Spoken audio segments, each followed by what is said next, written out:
केवड़ा salt mine की visit से इनकी ईद की खुशियाँ दुबाला हो जाएगी। यहाँ पर हमने अपने तमाम मेहमानों के लिए बेहतरीन फैसिलिटीज़ का इंतज़ाम किया है, जिसमें पार्किंग, सिक्योरिटी और होटलिंग और उसके अलावा दीगर जो भी लवाज़िमात हैं उन सब का बंदोबस्त किया हुआ है।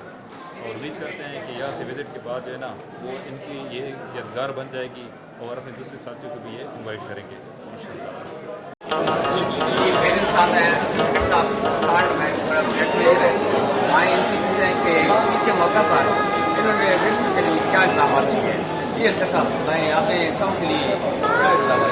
शुक्रिया। आज जैसे कि हम जानते हैं ईद का दूसरा दिन है, ठीक है ना, और नॉर्मली ये होता है फैमिली डे। बहुत से विज़िटर हमारे लोकल और फॉरेनर वो निकली हुई है साल्ट माइन देखने के लिए। कल के दिन की अगर हम बात करें तो हमारे पास तकरीबन 40 से 50 हज़ार विज़िटर आए थे और आज एक्सपेक्टेड है कि इससे ज़्यादा होंगे। यानी 3 दिनों का जो हमारे 3 दिनों का एक्सपेक्ट कर सकते हैं तो वो 1.5 लाख प्लस होंगे विज़िटर। और बहुत इंजॉय कर रहे हैं लोग, फैमिलीज भी, जवान भी, बच्ची भी, फादर भी, और हमने इंटरव्यू लिए है। सारे लोग सेटिस्फाई होकर जा रहे हैं इधर से। अंदर और बाहर का हमने अच्छा खासा बंदोबस्त किया इनकी फैसिलिटेट करने के लिए।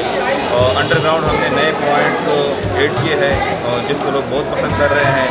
इसके अलावा सेफ्टी और सिक्योरिटी की हम बात करें तो हर लिहाज से हमने एक कंप्लीट पैकेज दिया हुआ है और लोग इंशाल्लाह मुतमईन होंगे और आगे भी अपने दोस्तों को इन्वाइट करेंगे। केवड़ा साल्ट माइन का विज़िट इनको लाजमी करना चाहिए।